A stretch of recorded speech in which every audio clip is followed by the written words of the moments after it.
Hi, I'm Javay Walton, Manager of Corporate Recruiting and Program Lead for Vituity's Diversity and Inclusion Program. And welcome to Real Talk, a place where healthcare professionals share stories about their real human experiences working in medicine. Today is the third of 4 episodes devoted to sharing the stories of a group of doctors who are kind, compassionate, driven, and smart, who lead in their fields and have given 110% of their talents to their work. Yet they have experienced bias, prejudgment, and repeated discouragement, all for one reason and one reason alone: the color of their skin.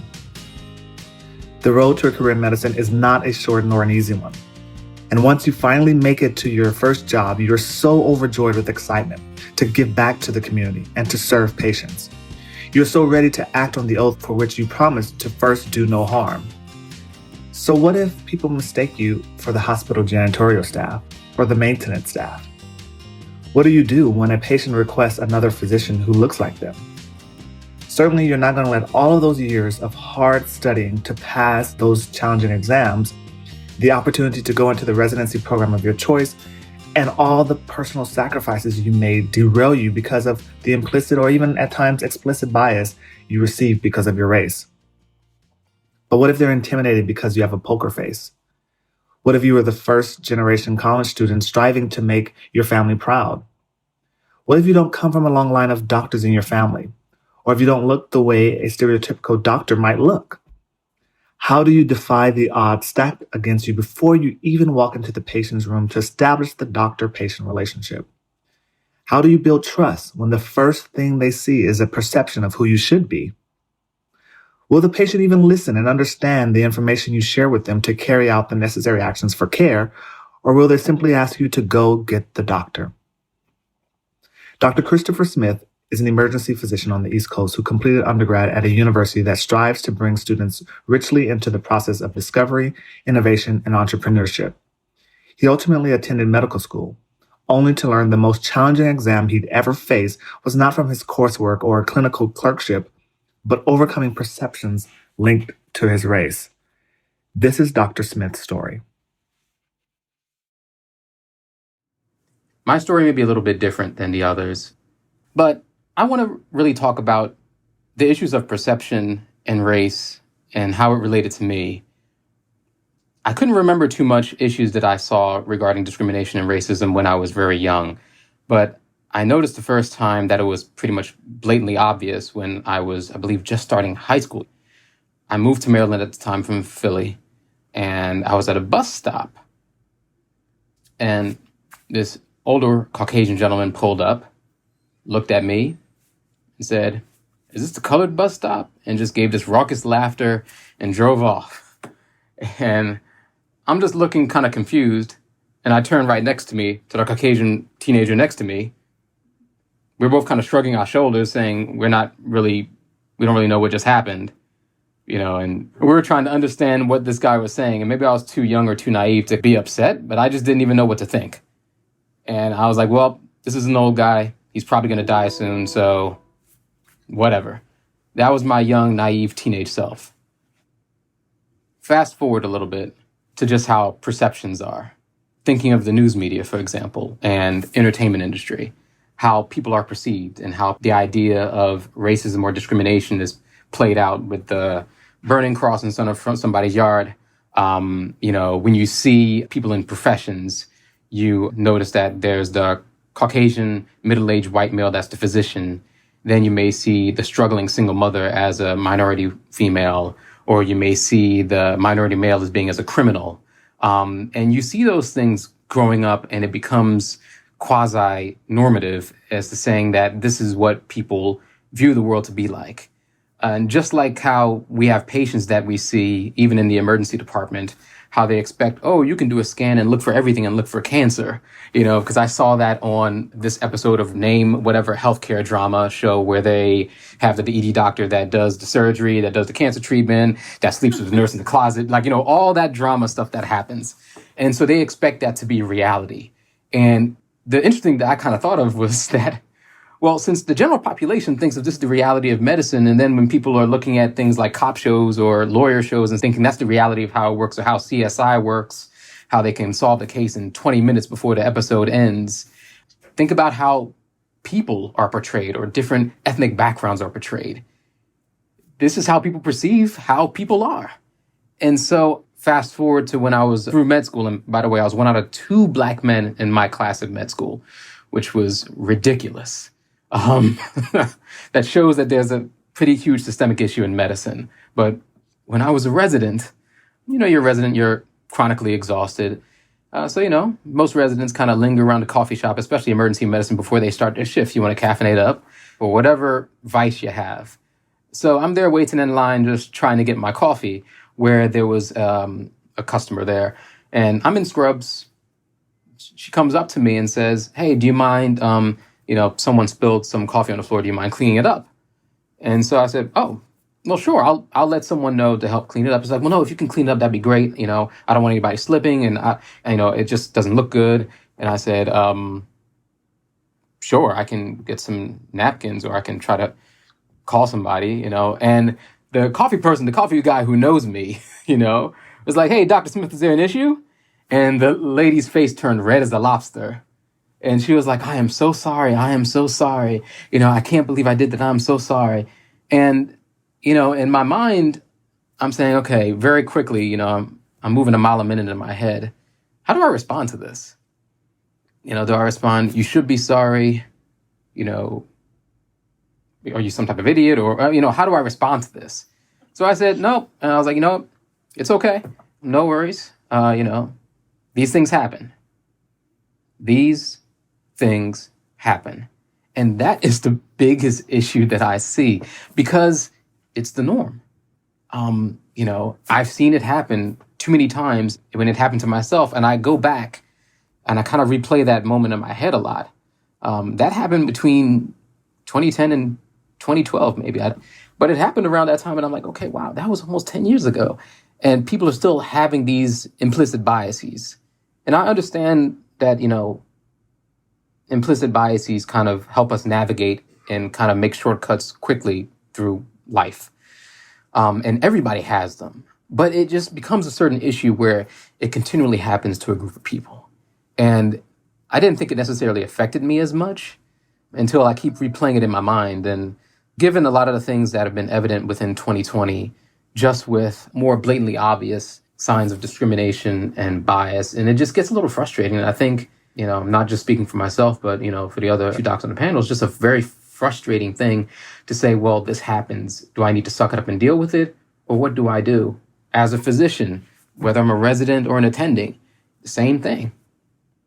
It's not, am I the nurse? I know sometimes that happens with a lot of female physicians, and not just minorities, but in general. But also, "Thanks for taking the trash. Are you going to come get it? Or where's my doctor?" I'm like, "Oh, no, I'm actually your doctor." And so you try to figure out, how do I respond to this? I know people are sick, especially in the emergency department. They're sick. They may not be thinking straight. I'm not trying to mess with the doctor-patient relationship, because it's so fragile, because you have a patient that's trying to tell you the most intimate details of their life to someone they barely even know. Do I respond emotionally and say, "No, I'm your doctor. How could you think this way?" And then it can color the way, I hate to use the word color, but it does color the way the interaction may go, and it can actually hinder patient care. And that's what I'm here to do. So it feels like sometimes you're even at odds of your own oath that you take.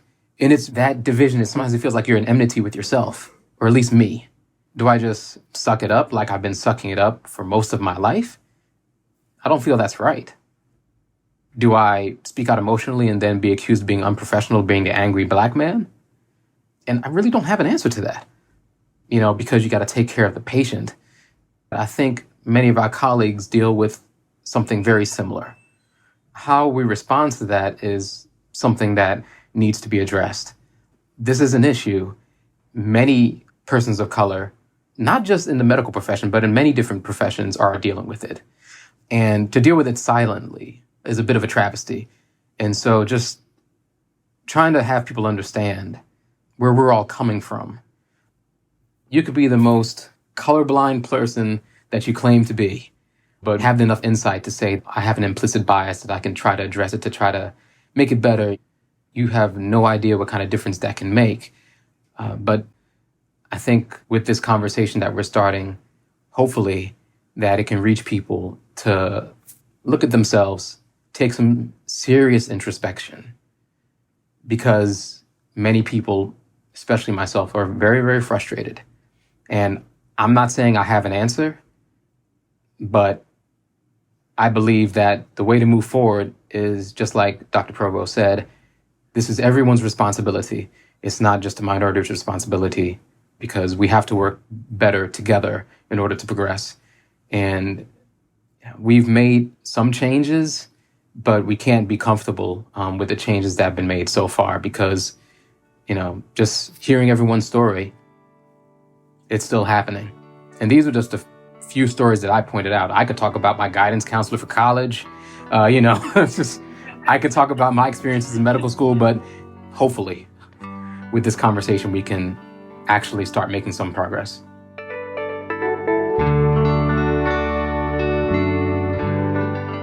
Dr. Smith's story highlights one of the ways perceptions hidden as implicit bias are faced by Black physicians, Black men, and to be honest, Black people every day.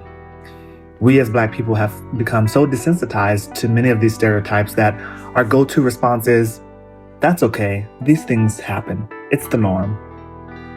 Is it possible that we are so exhausted from not being our authentic selves at times that we'd rather make others feel comfortable just to keep the peace? Perception and reality are two different things.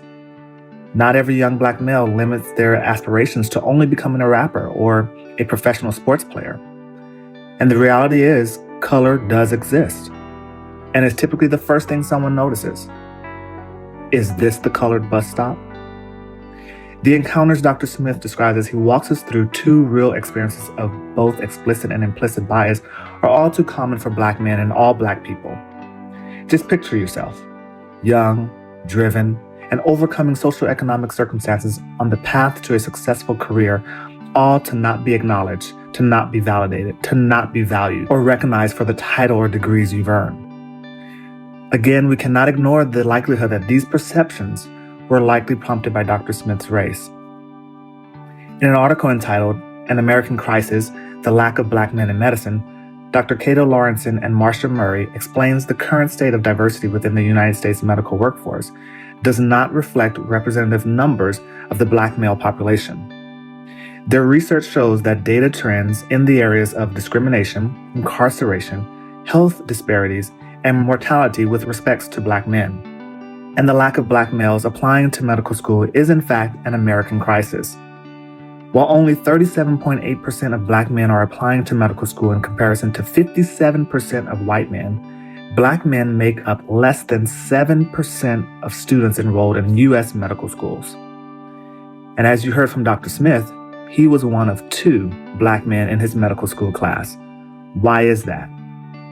Blacks and African Americans comprise of about 13% of the U.S. population, yet we are only 4%. That's right, only 4% of American physicians.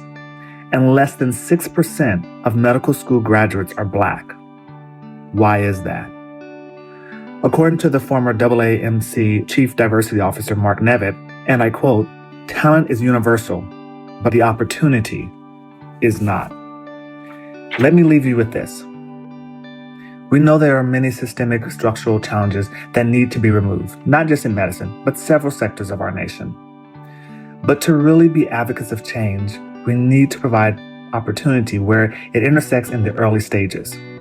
Introducing young Black boys and young Black girls to Black doctors very early on, so they can see there is opportunity to defy the odds that are stacked up against them since their birth.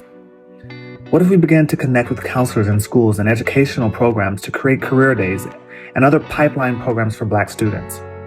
What if we mentor young Black students in high school and explain the academic process to becoming a physician? Silence is not an option anymore. We must do more. And this is our opportunity to make change. Thank you to Dr. Christopher Smith for sharing his story with us, to the team at Vituity for their support of this podcast, to Marco Gonzalez, our sound engineer, and to all of you for listening. I'm Javay Walton, and this is Real Talk.